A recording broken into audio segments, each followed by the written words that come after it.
In 1967, I was dying inside. My back was destroyed. The doctors said I'd never kick again, but that wasn't what was killing me. It was the realization that all my training, all my dedication, all my breaking of traditional barriers had led me to nothing. I was trapped between two worlds, too Chinese for Hollywood, too Western for the martial arts establishment. I had spent years perfecting 10,000 kicks, studying every fighting system from Wing Chun to Western boxing.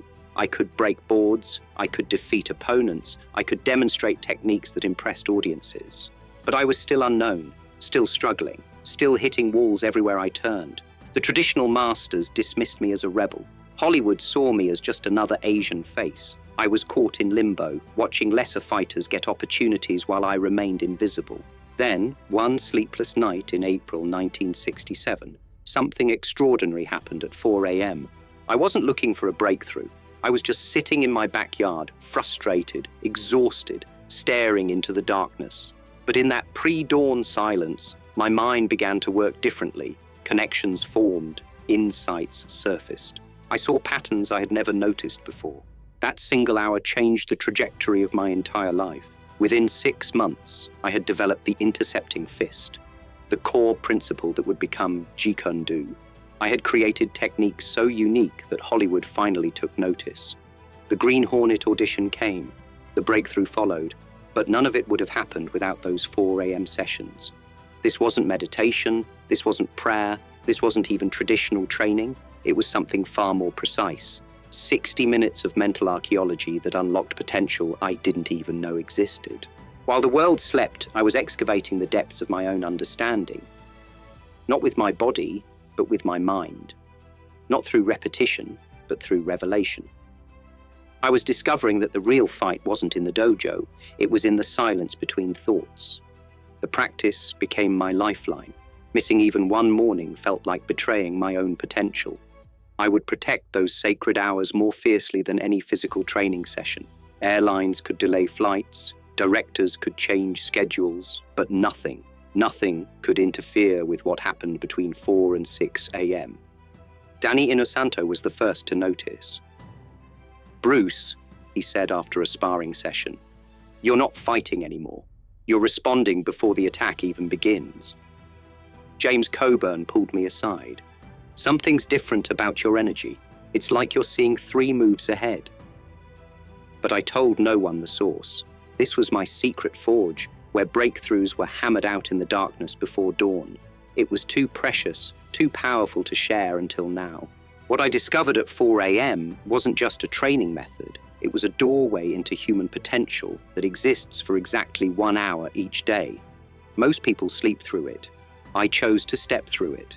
The question isn't whether you're willing to wake up at 4 a.m. The question is, are you ready to discover who you become when you do? The months before that breakthrough were torture.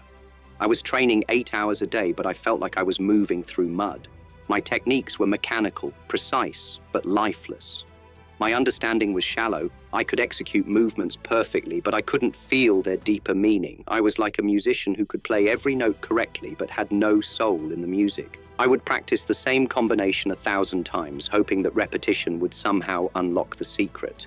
But there was no secret to unlock through repetition alone. I was trapped in a cycle of technical perfection without true understanding. My back injury had forced me to think differently about martial arts. I couldn't rely on pure physical power anymore.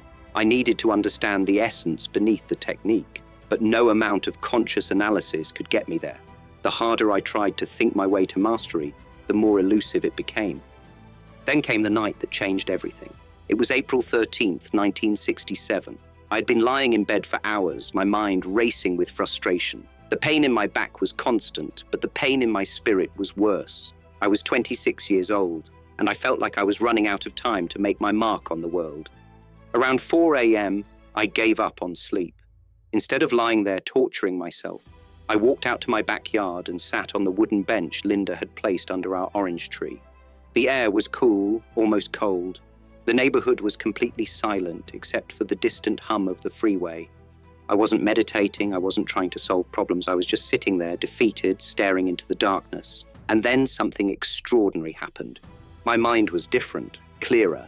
It was as if a fog had lifted that I didn't even know was there. I could see connections between techniques I'd been practicing for months, but never truly understood. The Wing Chun trapping hands suddenly linked to boxing footwork in a way that made perfect sense. The timing of a straight punch connected to the philosophy of intercepting, not just as concepts, but as living realities. In that pre-dawn quiet, insights began surfacing that would have taken me months to develop during regular training. I wasn't thinking about these connections. I was seeing them. They were revealing themselves to me in the silence. I sat there for 2 hours, not moving, just watching my understanding transform. By the time the sun rose, I had grasped principles that had eluded me for years. The intercepting fist wasn't just a technique, it was a state of being. Attack and defense weren't opposites. They were the same action expressed differently.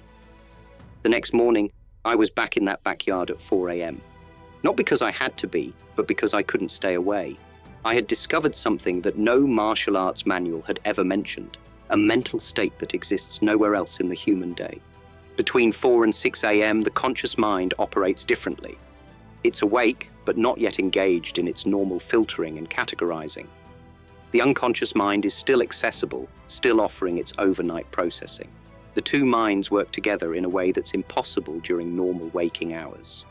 I started waking at 4 a.m. deliberately, systematically. What I discovered was that this wasn't just a good time to think, it was the only time when certain types of understanding could emerge. The analytical mind that normally blocked intuitive insights was quiet. The creative mind that normally scattered during busy hours was focused. In that pre-dawn silence, I could feel the difference in my own consciousness.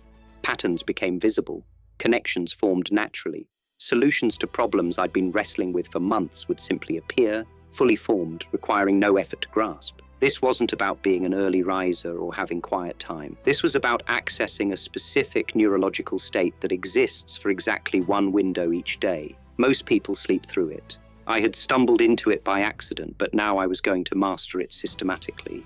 The quality of insight during those 4 a.m. sessions was unlike anything I'd experienced. One morning, I understood the true meaning of no way as way. Another morning, the complete structure of what would become Jeet Kune Do revealed itself like a blueprint. These weren't gradual realizations. They were sudden, complete understandings that arrived fully formed. I realized I had been training my body for years, but I had never trained my mind to access its own deepest capabilities. The 4 a.m. window was my laboratory for that training. And what I discovered there would change not just my martial arts, but my entire approach to human development. The breakthrough wasn't the techniques I developed. The breakthrough was discovering when and how breakthroughs actually happen. The first phase was the most delicate, the most mysterious, and ultimately the most powerful. I called it mental archaeology because that's exactly what it felt like. Carefully excavating the buried treasures of the previous day's experiences. Not the obvious moments, not the dramatic victories or clear defeats, but the subtle fragments that my conscious mind had dismissed as unimportant. The practice was deceptively simple. I would sit completely still on that wooden bench, close my eyes, and let my mind drift wherever it wanted to go. No agenda, no forcing, no trying to solve problems or analyze techniques, just archaeological patience. Like an archaeologist who brushes away sand grain by grain to reveal ancient pottery, I would let my consciousness gently sift through the residue of yesterday's training. A feeling here, a micro-expression there, the way someone's weight shifted, the sound of a footstep, the particular quality of hesitation before a strike. Most people think the mind processes experiences as they happen. I discovered that the real processing happens afterward, in the quiet spaces between conscious thoughts. The 4 a.m. mind was perfect for this work, because it wasn't yet cluttered with the day's demands. It could focus entirely on archaeological excavation. One morning in June 1967, I was sitting in this receptive state when a fragment surfaced, so small, so subtle, that I almost dismissed it. It was the memory of a split-second moment from the previous day's sparring session. My opponent's right shoulder had tensed, barely perceptibly, about half a second before he threw his punch. In normal consciousness, this would have been just another forgotten micro-detail, but in that 4 a.m. quiet, this fragment suddenly exploded into complete understanding. I didn't just remember the shoulder tension. I felt it, understood it, saw how it connected to his breathing pattern, his stance, his timing, his entire approach to combat. That tiny observation became a revolution in my understanding of timing. I realized that every technique telegraphs itself through dozens of microsignals that the conscious mind is too busy to notice. But the unconscious mind catches everything. It sees the shoulder tension, the subtle weight shift, the brief hesitation, the change in breathing rhythm. In that single 4 a.m. session, I understood timing in a way I never had before. Not as a concept to be studied, but as a living, breathing reality that could be felt and exploited. The intercepting fist wasn't just about speed. It was about reading these microsignals and responding before the attack was even fully formed. But the archaeological process revealed far more than fighting insights.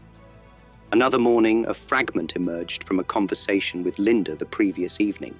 She had said something about water taking the shape of its container, just a casual observation while washing dishes. In the 4 a.m. quiet, this fragment connected to my frustration with rigid martial arts forms. Suddenly I saw the principle that would become central to Jeet Kune Do, be like water. My subconscious had been working all night, processing thousands of micro-observations my conscious mind had missed or dismissed. The way a boxer's glove angled slightly before a hook, the particular rhythm of a Wing Chun practitioner's footwork, the philosophical implications of a random comment, the emotional undertone of a student's question. During normal waking hours, these observations remained scattered and disconnected. But in the archaeological space of 4 a.m., they would suddenly coalesce into patterns, insights, breakthrough understandings that felt less like discoveries and more like remembrances of things I had always known but forgotten. The breakthrough came when I realized what was actually happening neurologically. During sleep, the brain processes the day's experiences, making connections, finding patterns, solving problems.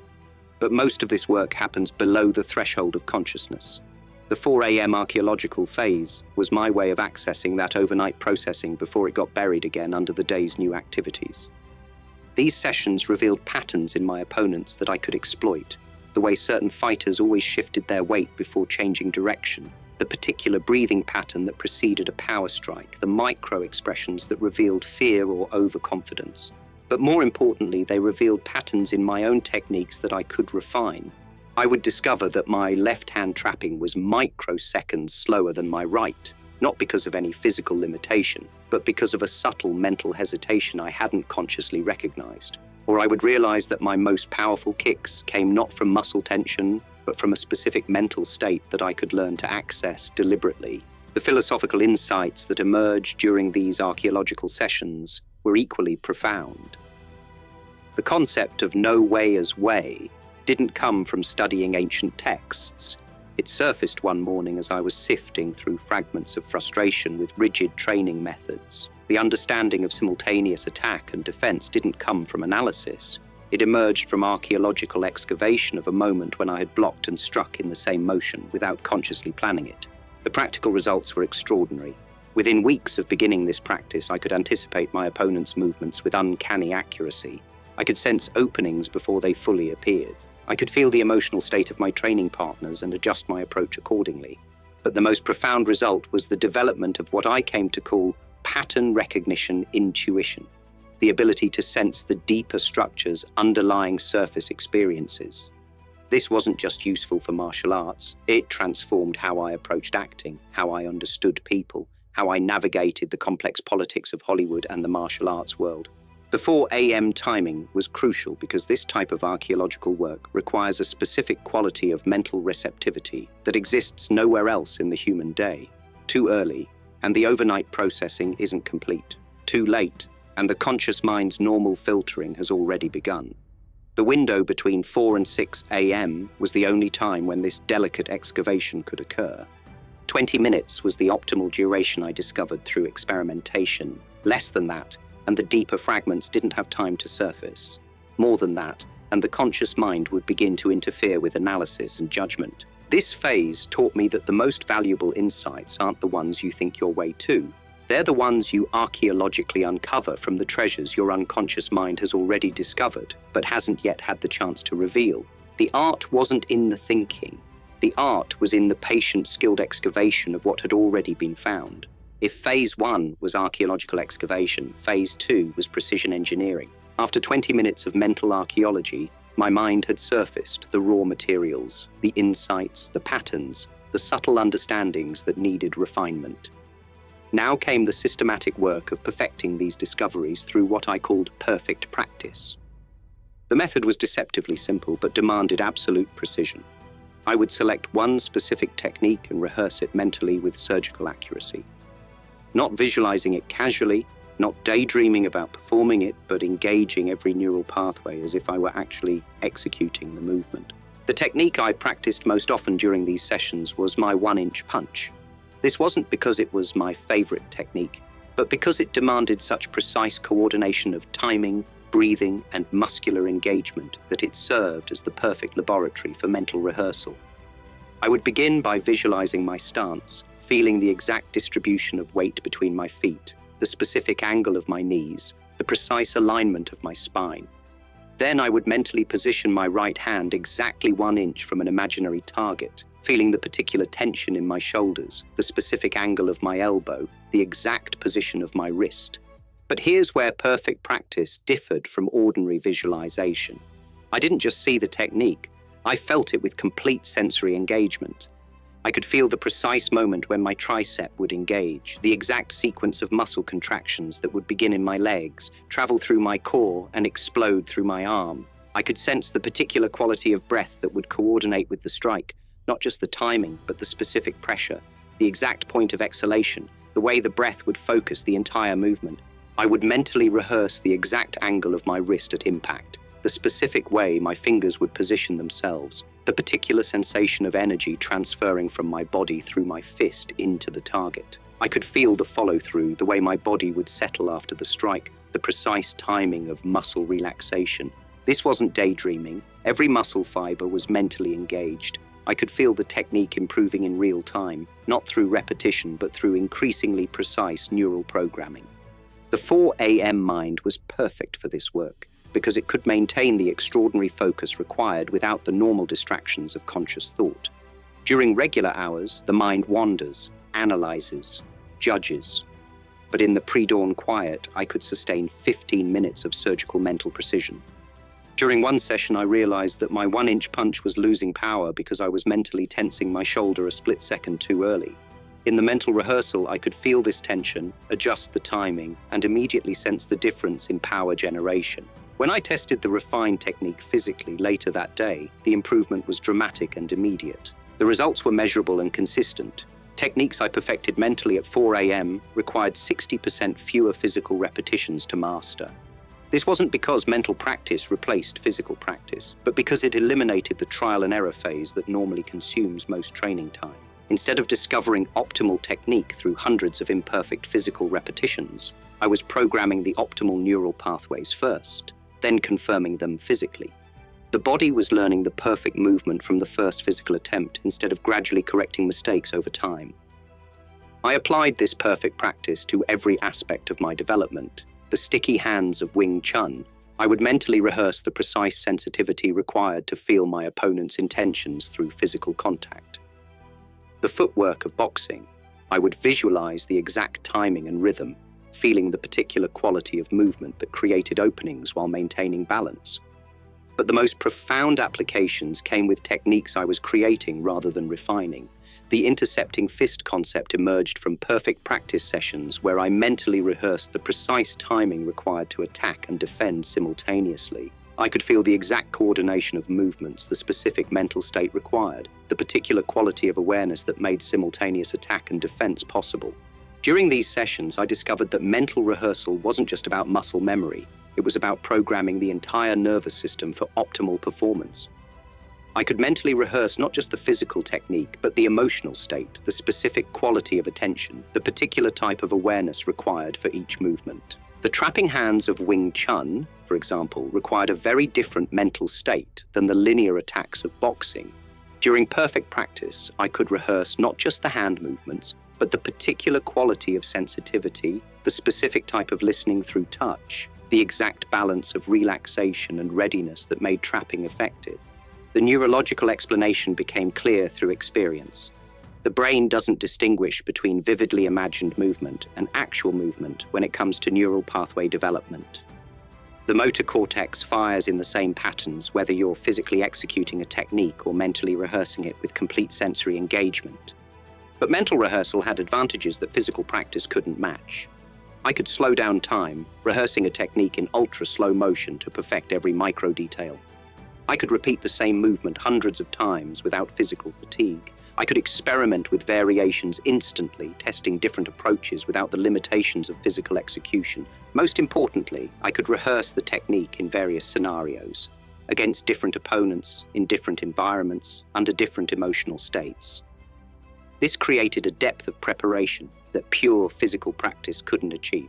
The 4 a.m. timing was crucial because this type of intense mental rehearsal required the specific neurological state that exists only in the pre-dawn hours. The visualization was so vivid, so neurologically engaged, that it needed the quiet clarity of early morning consciousness to maintain its precision. 15 minutes proved to be the optimal duration. Less than that, and the neural programming wasn't complete. More than that, and the intensity would begin to fade, reducing the effectiveness of the practice. I discovered that the key to perfect practice wasn't just visualization, it was complete sensory engagement combined with emotional authenticity. I had to feel not just the physical technique, but the fighting spirit, the particular quality of intention, the specific mental state that made the technique truly effective. When I mentally rehearsed the 1-inch punch, I wasn't just programming the muscle movements, I was programming the entire state of being that made the technique possible. The confidence, the focus, the particular quality of explosive relaxation that generated maximum power with minimum effort.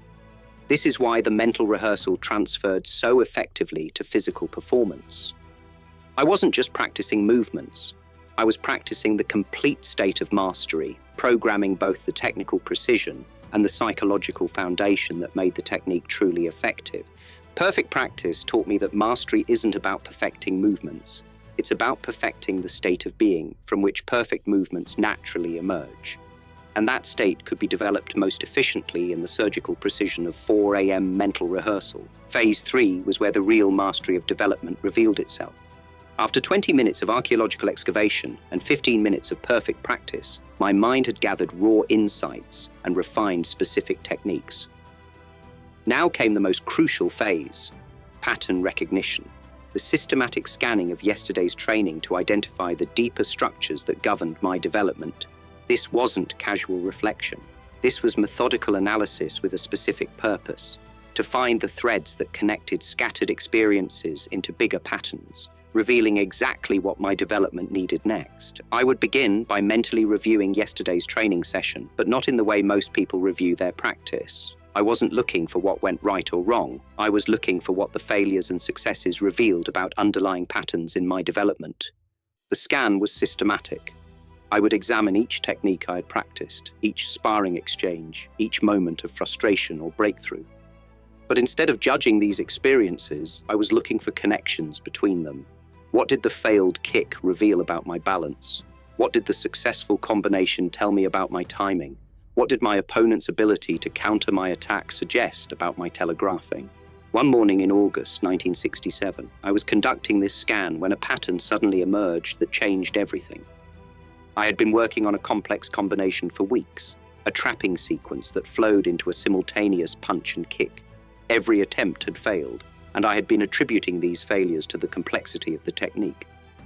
But in the 4 a.m. stillness, as I reviewed each failed attempt, I suddenly saw what I had been missing. The failures weren't random. They weren't caused by the complexity of the combination. They revealed a fundamental flaw in my footwork that was affecting every technique I practiced, not just this combination. In every failed attempt, my weight distribution was shifting microseconds too early, telegraphing my intention and compromising my balance. This wasn't a problem with the complex combination. It was a problem with my basic stance that was limiting everything I did. In the 4 a.m. quiet, scattered experiences from weeks of training suddenly aligned into a clear developmental pathway. The missed timings, the balance issues, the telegraphing problems, they were all symptoms of the same root cause. I wasn't dealing with multiple separate problems. I was dealing with one fundamental issue that was manifesting in different ways. This revelation eliminated months of random practice. Instead of continuing to work on dozens of different techniques, I now knew exactly what needed attention next, the subtle timing of my weight distribution. Fix that, and every other technique would improve automatically. But the pattern recognition went deeper than technical analysis. During another session, I was scanning my interactions with students from the previous day. I noticed that the students who progressed fastest weren't necessarily the most athletic or dedicated. They were the ones who asked questions that revealed they were looking for underlying principles, not just surface techniques. This pattern recognition led to a breakthrough in my teaching methodology. I realized I had been teaching techniques when I should have been teaching principles. The students who succeeded were unconsciously extracting the principles from the techniques. The ones who struggled were trying to memorize movements without understanding the deeper structures. This insight transformed my entire approach to teaching and led to fundamental changes in how I structured my classes and developed my martial arts philosophy. The 4 a.m. timing was crucial for this pattern recognition because it required a specific type of mental clarity that exists nowhere else in the human day. During normal hours, the mind focuses on immediate problems and surface details. But in the pre-dawn quiet, the mind could see connections across time, linking experiences from different days, different training sessions, even different aspects of development. In the 4 a.m. stillness, I could see patterns in my emotional responses during training. I noticed that my most effective techniques emerged when I was in a particular mental state. Not aggressive, not passive, but what I came to call alert relaxation. This recognition led to systematic development of methods for accessing this state deliberately. I discovered patterns in my learning speed that revealed optimal training sequences. Certain techniques prepared my nervous system for others. Some combinations of training enhanced each other, while others interfered with each other. This pattern recognition allowed me to design training programs that maximized learning efficiency. The philosophical insights that emerged from this phase were profound. I began to see patterns in how different martial arts approaches reflected different philosophies of human development. The rigid forms of traditional systems weren't just about technique. They reflected a particular view of how mastery should be achieved. The flowing adaptability I was developing reflected a different philosophy entirely. These pattern recognition sessions revealed that my frustration with traditional martial arts wasn't just about technique. It was about fundamentally different approaches to human potential. This insight led directly to the development of Jeet Kune Do as a philosophy, not just a fighting system. The practical results were extraordinary. This phase eliminated months of random practice by revealing exactly what needed attention next. Instead of practicing whatever I felt like working on, I had a clear developmental pathway based on actual patterns in my performance. I discovered that most martial artists practice randomly, working on whatever catches their attention or whatever they're having trouble with. But random practice leads to random development. Pattern recognition revealed the optimal sequence of development, showing how each skill prepared the foundation for the next. 10 minutes proved to be the optimal duration for this phase. Less than that, and the deeper patterns didn't have time to emerge. More than that, and the analytical mind would begin to interfere with the intuitive recognition of connections. The key insight was that development isn't linear, it's systematic. There are optimal sequences, natural progressions, and underlying structures that govern how mastery actually develops. But these patterns are invisible during normal training because the mind is focused on immediate performance rather than long-term development. Pattern recognition taught me that the difference between good and extraordinary isn't just talent or effort. It's the ability to see the deeper structures that govern development and to work with those structures rather than against them. This phase transformed my understanding of what mastery actually means. Mastery isn't about perfecting individual techniques. It's about understanding the patterns that govern how techniques develop, how skills integrate, and how different aspects of development enhance each other. The 4 a.m. mind was perfect for this work because it could maintain the broad perspective required to see connections across time and experience. During busy hours, the mind focuses on immediate details, but in the pre-dawn clarity, the mind could see the forest, not just the trees. This was the phase that eliminated years of inefficient training from my development. Instead of working harder, I was working with surgical precision on exactly what my development needed next. revealed through systematic pattern recognition in the quiet clarity of 4 a.m. consciousness. Phase 4 was where understanding became reality. After 45 minutes of archaeological excavation, perfect practice, and pattern recognition, I had gathered insights, refined techniques, and identified developmental pathways. But insights without action are worthless. Understanding without implementation is just sophisticated procrastination. This final phase, commitment forging, was where I transformed every breakthrough into unbreakable commitments that would survive the chaos and distractions of normal waking hours.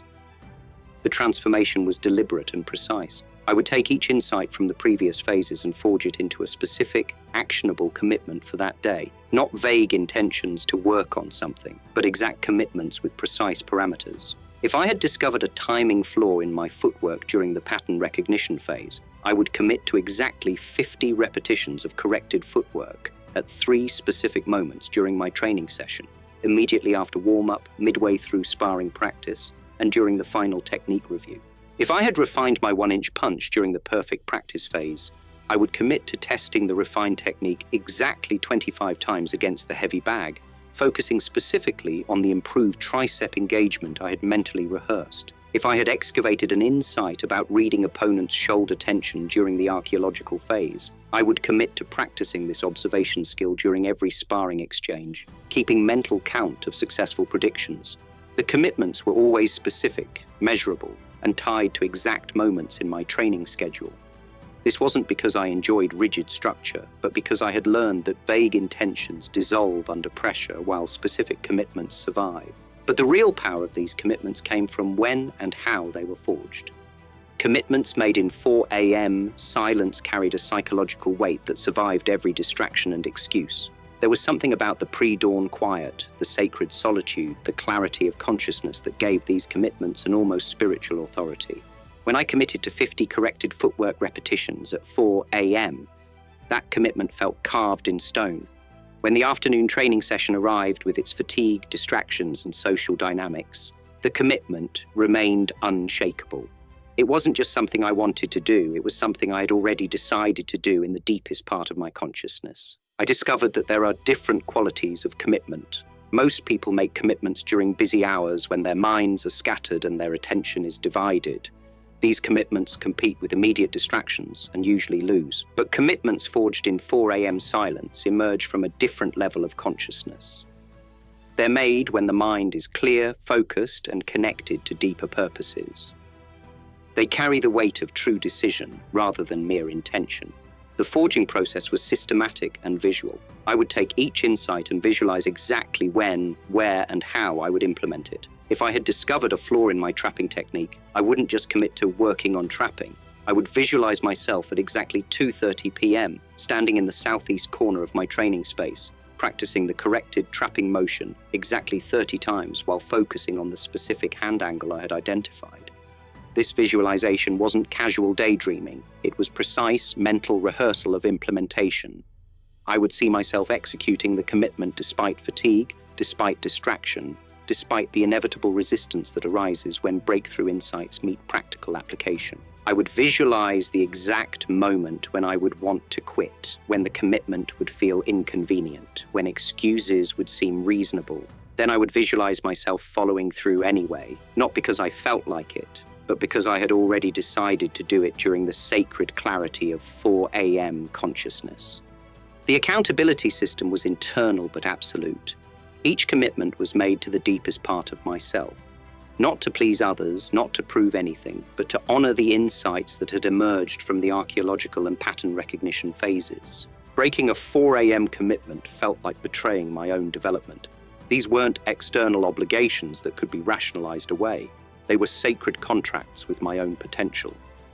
One morning in September 1967, during the commitment forging phase, I had identified 3 specific improvements: correcting a telegraphing habit in my left hook, increasing the speed of my transition from defense to attack, and refining the sensitivity of my sticky hands practice.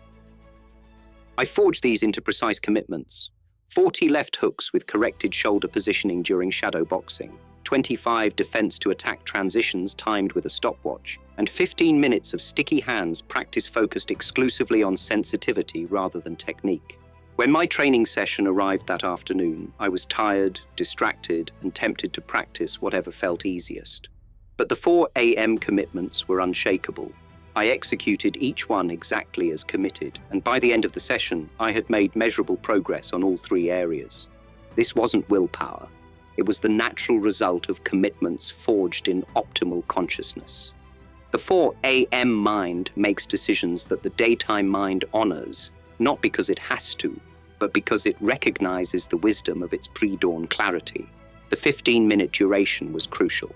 Less than that, and the commitment forging felt rushed, reducing the psychological weight of the decisions. More than that, and the analytical mind would begin to interfere with doubt and second-guessing. The key was transforming insights into implementation with surgical precision. Every breakthrough from the previous phases had to become a specific action that would occur at an exact time and place. This eliminated the gap between understanding and application that destroys most development. I discovered that the difference between people who develop rapidly and those who plateau isn't talent or effort. It's the ability to transform insights into unbreakable commitments that survive the friction of daily life. The commitment forging phase taught me that development isn't about having breakthrough insights. It's about implementing breakthrough insights consistently. The 4 a.m. consciousness was perfect for this because it could make decisions that transcended the immediate comfort and convenience that dominate normal waking hours. This phase completed the cycle of the 4 a.m. practice. Archaeological excavations surfaced the raw materials. Perfect practice refined the techniques. Pattern recognition revealed the developmental pathways. Commitment forging transformed understanding into reality. But the real genius was in how these phases integrated. The insights from Phase 1 informed the techniques practiced in Phase 2. The patterns recognized in Phase 3 determined the commitments forged in Phase 4. And the commitments implemented during the day provided new experiences for the next morning's archaeological excavation. Each 4 a.m. session built upon the previous one, creating compound effects that accelerated development far beyond what ordinary training could achieve. The practice created a closed loop of insight, refinement, recognition, and implementation that transformed understanding into mastery through systematic daily application. The commitment forging phase was where the 4 a.m. practice proved its value. Without implementation, the most profound insights remain merely interesting ideas. With systematic commitment forging, those insights become the building blocks of extraordinary development. This was the phase that separated the 4 a.m. practice from meditation, visualization, or any other mental training. It was the bridge between understanding and mastery, between insight and achievement, between possibility and reality. The commitments forged in 4 a.m. silence didn't just survive the distractions of daily life. They transformed daily life into a systematic expression of developmental purpose. Every training session became the implementation of sacred decisions made in the clarity of pre-dawn consciousness. This was how extraordinary development actually happened, not through inspiration or motivation, but through the systematic forging of unbreakable commitments that transformed insights into reality, one precise implementation at a time. The transformation wasn't immediate, it was systematic. The first weeks were almost disappointing. The insights were small, tiny adjustments to stance, subtle timing improvements, minor refinements to techniques I had been practicing for years. I would discover that my left foot was positioning itself 2 inches too far forward, or that my breathing was slightly out of sync with my punching rhythm.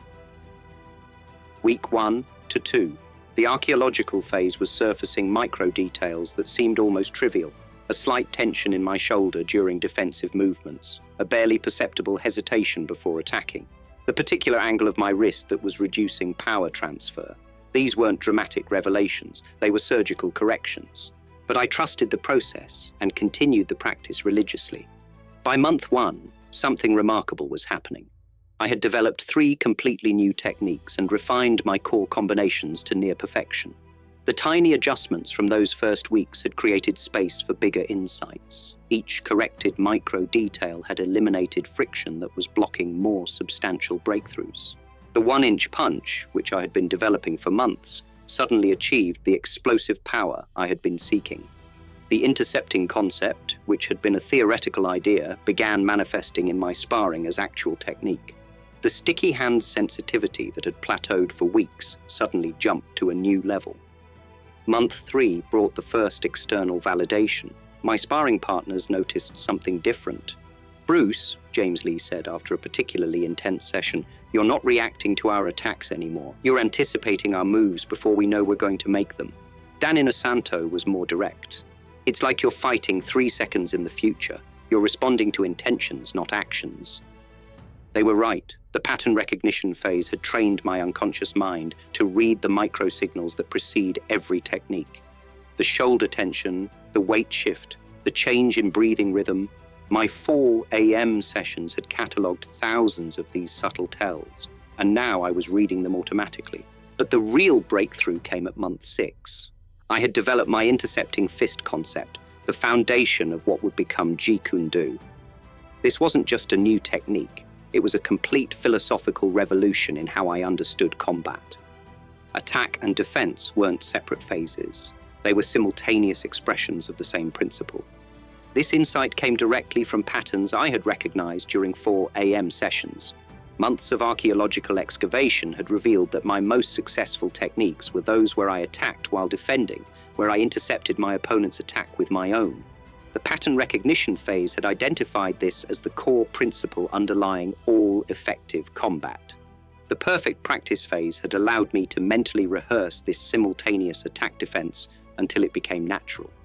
The commitment forging phase had ensured I systematically implemented this understanding in every training session. By month 6, the intercepting fist wasn't just a technique I could perform, it was a state of being I could access at will. This single insight, emerging from the compound effect of daily 4 a.m. practice, would become the foundation of an entire martial arts philosophy. But here's what was most remarkable: the acceleration. Each morning built upon the last. The insights compounded like interest, creating breakthrough moments that seemed to come from nowhere but were actually the inevitable result of systematic daily practice. The archaeological phase of day 50 could excavate insights that day 1 couldn't access because I had been systematically training my unconscious pattern recognition for weeks. The perfect practice of month 2 could refine techniques that month 1 couldn't even conceptualize because my neural pathways had been systematically programmed through daily repetition. The breakthroughs weren't random, they were the predictable result of compound development. Each day's practice created the foundation for the next day's deeper insights. Small improvements accumulated into substantial capabilities, minor adjustments compounded into major innovations. By month 9, I had developed what I called developmental radar, the ability to sense exactly what my growth needed next. This wasn't conscious analysis. It was intuitive recognition of my developmental edge. The 4 a.m. practice had trained my unconscious mind to identify the most limiting factor in my current capabilities and to surface the insights needed to address it. This developmental radar eliminated years of inefficient training. Instead of practicing randomly or focusing on what I enjoyed, I could sense precisely what my development needed at any given moment. If my speed was limiting my effectiveness, the 4 a.m. sessions would surface insights about timing and relaxation. If my power was the constraint, the sessions would reveal subtle improvements in structure and energy transfer. The compound effect created a feedback loop of accelerating development. Better techniques led to more sophisticated insights. More sophisticated insights led to more precise commitments. More precise commitments led to more effective implementation. More effective implementation provided richer experiences for the next morning's archaeological excavation. Within 1 year, I had transformed from a skilled martial artist into something entirely different. A creator of martial arts philosophy, a fighter who could anticipate opponents' moves, a teacher who could identify the core principles underlying any technique. The Green Hornet audition came in month 10. By then, I wasn't just performing martial arts. I was expressing a complete philosophy of human movement that had emerged from systematic 4 a.m. development. The Hollywood breakthrough wasn't luck or timing. It was the inevitable result of compound daily practice. But the most profound result was the transformation of my relationship with development itself. I had discovered that extraordinary capability isn't about talent or effort. It's about creating the conditions where insights can compound systematically over time. The 4 a.m. practice had taught me that development isn't linear, it's exponential. Small, consistent improvements create compound effects that eventually manifest as breakthrough moments. But these breakthroughs aren't miracles. They're the natural result of systematic daily practice that allows insights to build upon each other. This understanding transformed how I approached every aspect of life. Acting, teaching, philosophy, even relationships. Everything became an opportunity to apply the compound effect of systematic daily development. The 4 a.m. practice had given me something more valuable than martial arts techniques. It had given me a method for accelerating development in any domain through the systematic compounding of insights, refinements, recognition, and implementation. This was the real secret, not the specific techniques I developed, but the systematic process that made rapid development possible.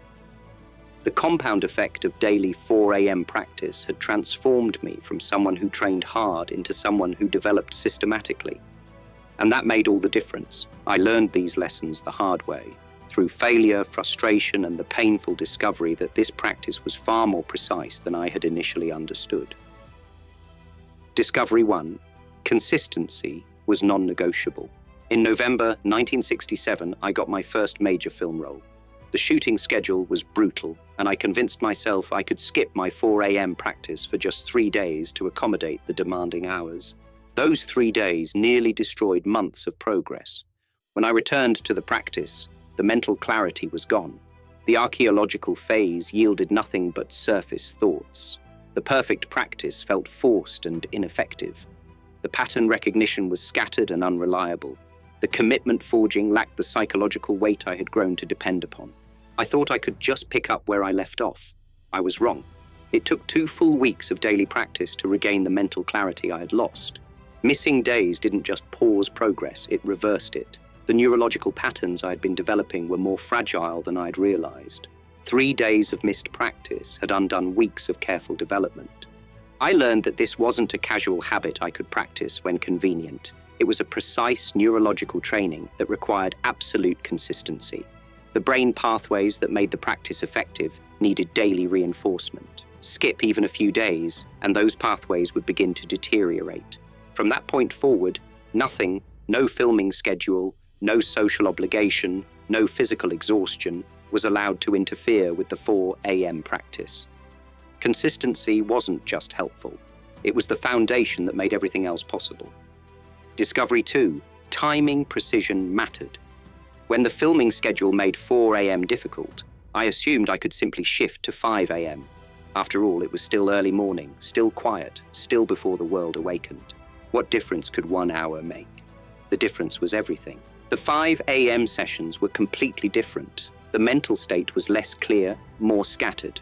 The archaeological phase produced fewer insights and they were less profound. The perfect practice felt more like ordinary visualization. The pattern recognition was superficial. The commitment forging lacked the unshakable certainty of 4 a.m. decisions. I tried 5:30 a.m., still inferior. I tried 3:30 a.m., too early. My consciousness was still too close to sleep state. I experimented with 4:30 a.m., better than 5 a.m., but still lacking the precision of 4 a.m. Through systematic testing, I discovered that 4 a.m. wasn't arbitrary. It was optimal. There was something about that specific time window that created the neurological conditions the practice required. The brain's transition from sleep to waking consciousness created a unique state that existed nowhere else in the daily cycle. I learned that timing in development work is like timing in martial arts. Precision matters. A technique executed at the wrong moment loses its effectiveness. The 4 a.m. practice executed at the wrong time lost its power. From then on, 4 a.m. became sacred, not approximately 4 a.m., not around 4 a.m., exactly 4 a.m. Discovery 3. Complete isolation was essential. As the practice developed, I thought I could enhance it with external aids. One morning I brought a notebook to record insights. Another time I tried listening to soft music to create a more peaceful atmosphere. I even experimented with burning incense to create a more spiritual environment. Each addition destroyed the practice. The morning I brought the notebook, the archaeological phase became self-conscious. Instead of allowing insights to surface naturally, I found myself trying to produce insights worth recording. The perfect practice became performance for my future self. The pattern recognition became analytical note-taking. The commitment forging became list-making. The notebook had transformed an internal process into an external one. The practice lost its organic flow and became mechanical documentation. The music was even worse. What I thought would enhance the peaceful atmosphere instead created a constant background distraction. My mind was no longer diving into its own depths. It was partially focused on the external soundtrack. The archaeological excavation became superficial. The perfect practice lost its surgical precision. I realized that any external element, no matter how subtle, no matter how seemingly helpful, interfered with the delicate internal states the practice required. This wasn't meditation with mantras or visualization with guides. This was pure internal work that demanded complete isolation from external stimuli.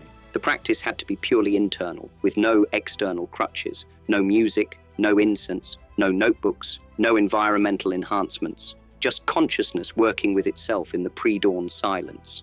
These three discoveries taught me that the 4 a.m. practice wasn't just a good habit, it was a precision instrument that required exact conditions to function. Like a scientific experiment, changing any variable compromised the results. Consistency wasn't just beneficial, it was essential. Timing wasn't just preferred, it was optimal. Isolation wasn't just helpful, it was required. These hard-learned lessons transformed my casual morning routine into a systematic practice with non-negotiable parameters. The failures had taught me that extraordinary development doesn't accommodate convenience, it demands precision. Once I understood these three discoveries, the practice became unshakable. I had learned through failure exactly what was required for success. The parameters weren't suggestions, they were prerequisites. This precision was what separated the 4 a.m. practice from every other developmental method I had tried. It wasn't flexible because it didn't need to be. It was precise because precision was what made it work. The three discoveries had taught me that mastery isn't about finding what's comfortable. It's about finding what's effective and then maintaining those conditions with absolute consistency. The real transformation went far beyond martial arts. This practice didn't just improve my fighting, it transformed how I approached philosophy, acting, even my relationships with Linda and my children. The same pattern recognition that revealed timing flaws in my techniques revealed communication patterns in my marriage. The same archaeological excavation that surfaced fighting insights uncovered deeper truths about human nature. When I was developing my acting skills, the 4 a.m. sessions helped me understand that authentic performance wasn't about technique. It was about recognizing the subtle emotional patterns that separate genuine expression from mechanical delivery. The same principles that made my martial arts effective made my screen presence compelling. In my philosophical writing, the insights that emerged during those pre-dawn hours formed the foundation of everything I would later express about human potential. The concept of be like water didn't come from studying ancient texts. It surfaced during an archaeological session after Linda's casual comment about water taking the shape of its container. Even with my children, the practice transformed how I understood development. I could see the patterns in their learning, sense when they were ready for new challenges, recognize the subtle signs of their individual developmental needs. The same sensitivity that made me a better fighter made me a better father. I realized something profound. I wasn't just training techniques. I was training my mind to recognize the subtle patterns that separate good from extraordinary in any domain. The 4 a.m. practice had developed a general capability for pattern recognition that applied to everything I encountered. This is difficult to admit, but it's the truth. Without those 4 a.m. sessions, I would never have developed Jeet Kune Do. I would never have understood the deeper principles that made everything else possible. The entire philosophy that made me famous emerged from the systematic development of pattern recognition in the pre-dawn silence. The intercepting fist, the concept of no way as way, the understanding of simultaneous attack and defense, these weren't intellectual discoveries. They were the natural result of training my mind to see the underlying structures that govern all development, all conflict, all human interaction. But here's what took me years to understand. The practice itself was never about the 4 a.m. timing or the specific phases. It was about creating the conditions where deeper intelligence could emerge. The 4 phases were just a systematic way to access the pattern recognition capabilities that exist in every human consciousness. Most people are looking for the secret technique, the magic method, the revolutionary training system. But extraordinary development isn't about what you do. It's about when and how you process what you've already done. Everyone has experiences. Everyone encounters challenges. Everyone practices skills. The difference isn't in the experiences themselves. It's in the systematic processing that transforms scattered experiences into integrated understanding. The 4 a.m. practice was simply a method for accessing the processing capabilities that separate good from extraordinary. I've spent my life teaching martial arts, but what I was really teaching was systematic development. The kicks and punches were just the vehicle. The real instruction was about how to recognize patterns, how to integrate insights, how to transform understanding into capability. The morning practice taught me that development isn't something that happens to you. It's something you systematically create through the quality of your processing. Most people experience the same training, the same challenges, the same opportunities, but only a few transform those experiences into extraordinary capability. The difference is in the silence. The difference is in the systematic processing. The difference is in creating the conditions where deeper intelligence can emerge and guide your development. This practice exists in the silence before the world wakes up. In that silence, you can hear what your development is trying to tell you.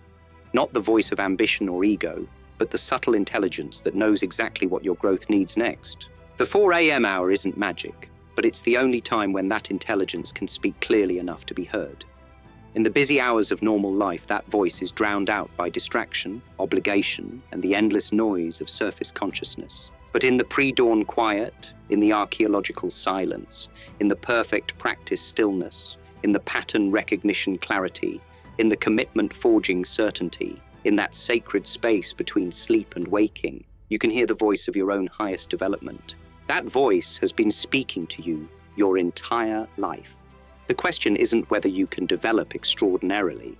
The question is whether you're willing to wake up early enough to hear what your development is trying to tell you. The practice isn't about becoming like me. It's about becoming fully yourself, accessing the pattern recognition, the processing intelligence, the developmental wisdom that already exists within your consciousness.